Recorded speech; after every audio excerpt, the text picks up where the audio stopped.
Let's see, like I said, I teach 6th grade geography and at the Poplar Bluff Middle School. This is my 23rd year teaching, and I am married to John David Patillo. We've been married for 28 years, and we have 4 children together. Our oldest, Allie, is 24, and then Nick is 22, Gabby is 18, and Kate is 15. And 3 are out of the home, and 1 still is in the home. So, love to plant flowers. That's probably my favorite thing to do, and I like to read. We have horses, so I like to get out and work with the horses with my husband, and love to start recently had a New Year's resolution of running and exercising, so that's probably my newest hobby. But love to be at the beach. That's my favorite place in the world.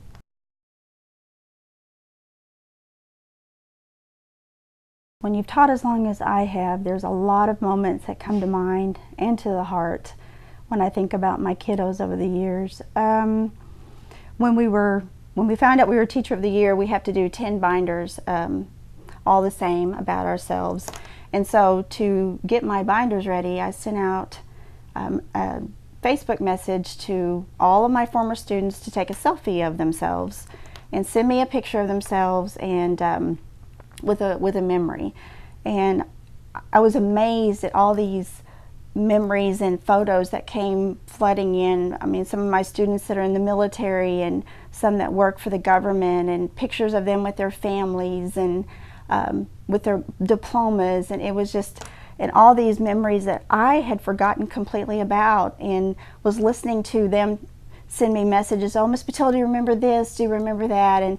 And getting to listen to their perspective of things that had happened, you know, the years that I had them. And I just started crying. It was happy tears, but some of them were, you know, they would tell me, you know, do you remember so-and-so? He passed away, and that was hard. I got one particular message from a student named Robbie, who's probably in his late 20s now, and I had him in 5th grade.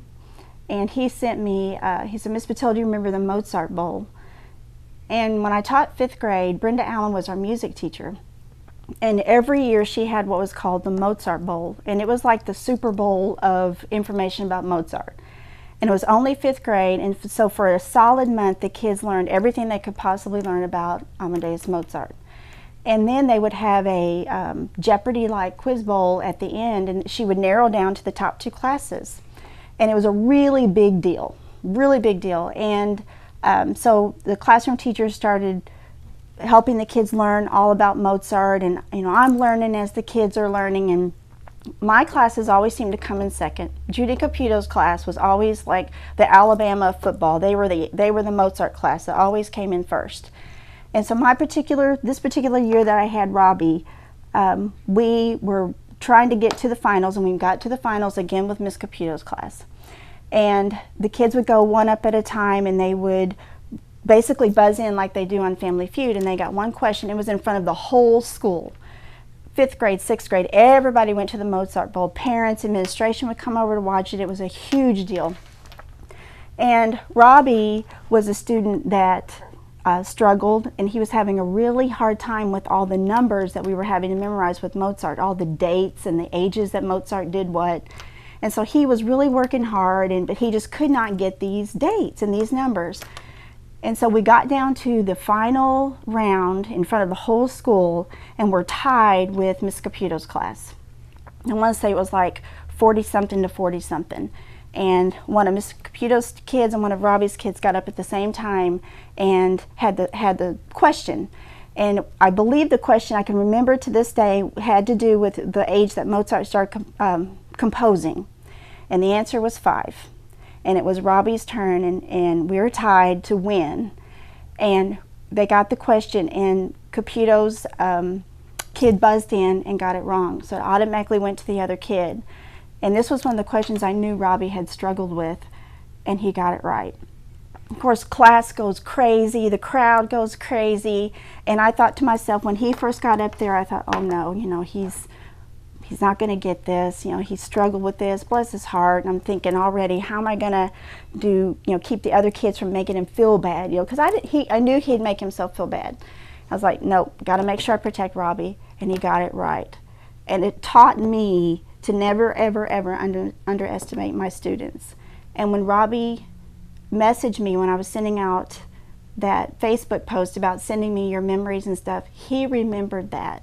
And he said, Miss Patil, that was the day I learned to not underestimate myself. And it was really, all of a sudden, I just realized I learned from my kids just as much as what they learned from me. And it was really cool at that moment to realize that we both learned a valuable lesson at the exact same time.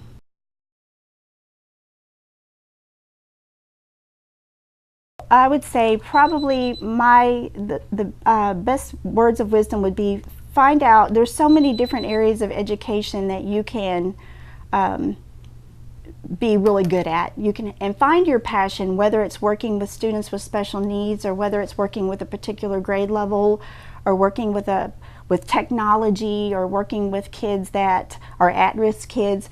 Find what your passion is and develop your own professional development, and guide your own self to be the best that you can possibly be, because this job ultimately is not about us, it's about what's best for the kids. So find your passion, whatever that is, and just run with it and be the best that you can possibly be. And surround yourself with good, positive people, because it'll serve you well.